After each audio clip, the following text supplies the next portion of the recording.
Details about the next Mass Effect game are still shrouded in mystery, and while we still don't know what the story is going to be, who we're going to play as, and if Bioware is going to take our trilogy choices into consideration, we can still make some rough guesses. And in today's video, we're going to be looking at one of the bigger questions that a lot of us has. Yes, we're all wondering whether Shepard will be returning or not, but no matter what the next game will need is a great and memorable bad guy. Because as we all know, a hero is only as good as his villain. And while I don't doubt that the Mass Effect team over at Bioware could come up with an interesting baddie on their own, the thing is, they already have one. In fact, they have several of them. These villains are lying in wait, deep down in the dark, murky depths of an ocean planet, patiently waiting for a day, a moment even, for them to strike. And that moment may finally have come in the next Mass Effect game.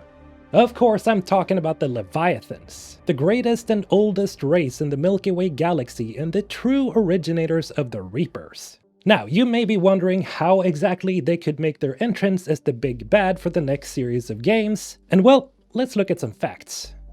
For better or for worse, the next Mass Effect game will follow up on the original trilogy in some way, and we know as much because of some details seen and heard in the 2020 teaser trailer, with Liara's face reveal at the end of the trailer really nailing that point down.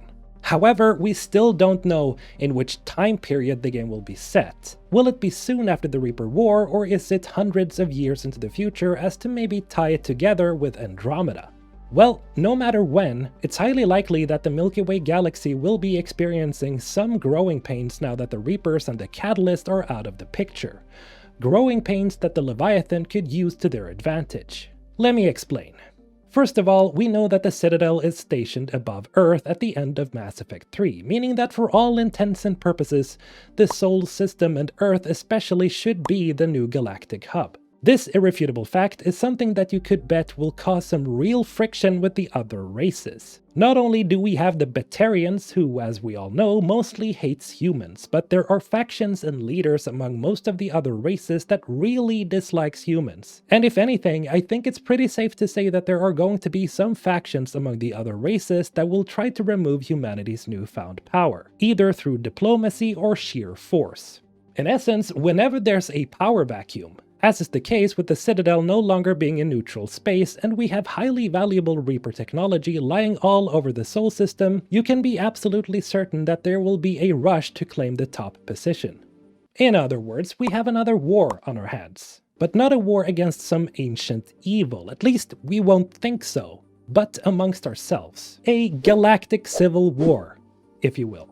This type of conflict is, in my opinion, the most logical step forward for the franchise right now, and I've talked about it in other videos before. But here comes the plot twist. At the center of this conflict, we will not be finding truly corrupt individuals vying for power. Or well, maybe there are smaller factions here and there, like a Krogan clan trying to rise to power, or Batarians acting like the schoolyard bullies once again. But at the center of it all, we will find that the actual conflict between the different races has been cultivated.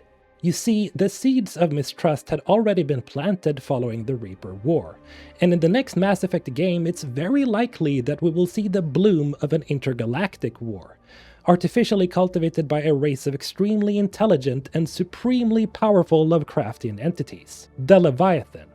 Now of course you may be asking, but why? Didn't the Leviathan Shepard conversed with say that they were willing to stand by the other races? Why would they change their minds? Ah, well you see, my young Padawan. They didn't say that. In fact, the Leviathan actually said something that should, by all rights, alarm us. It said, "We will fight. But not for you or any lesser race. We were the first, the apex race. We will survive. And the Reapers who trespass on this world will understand our power. They will become our slaves. Today, they pay their tribute in blood." Now this quote might seem like a no-brainer. The Leviathan decided to help Shepard in fighting the Reapers. Right? Sure, but let's not forget about how the oversized crustacean decided to structure that quote. We will fight, but not for you, or any lesser race. We are the apex race. Again, at face value, you might not think anything of it. But if we deconstruct what the Leviathan told Shepard in Mass Effect 3, all evidence points to them still being hell-bent on dominating others, such as they did millions and millions of years ago, because that is their strength.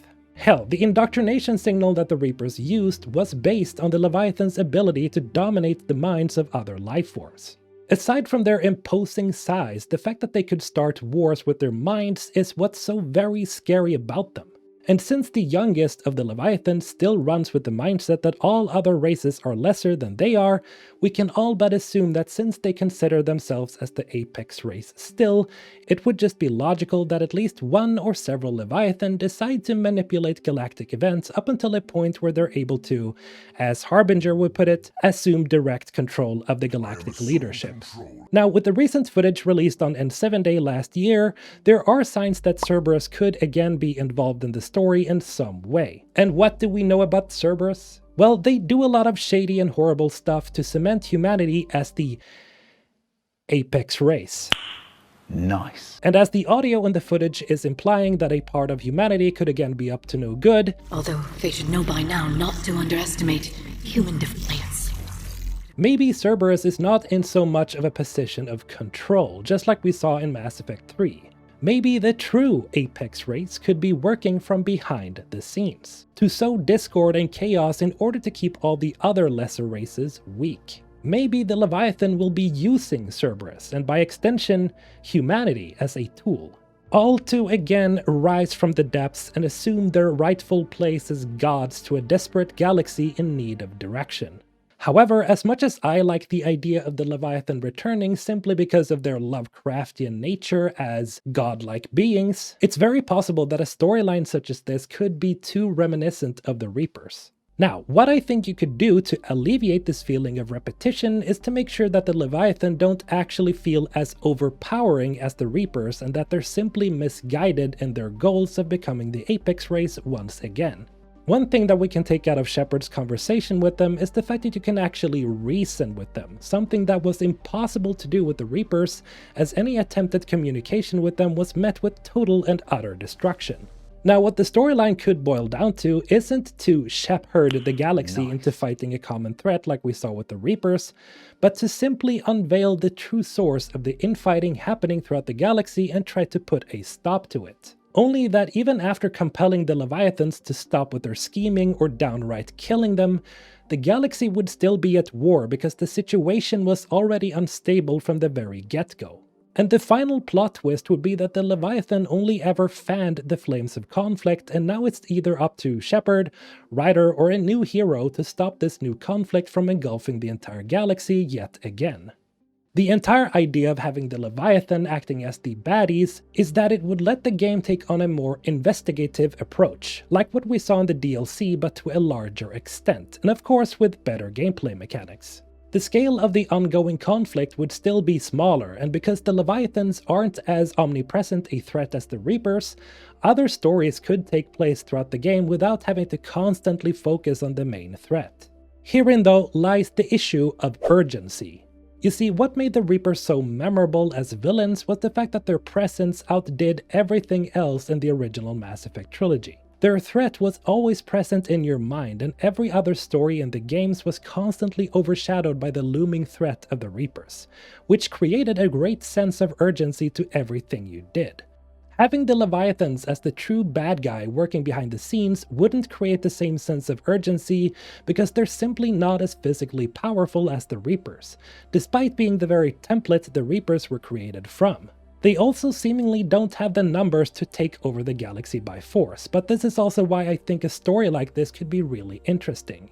Because instead of fearing the Leviathan in the end, we could instead sympathize with them or even pity them as we realize that the Leviathan, despite their intelligence and mind control powers, were only ever just another species trying to survive among a myriad of others, in a galaxy teeming with life.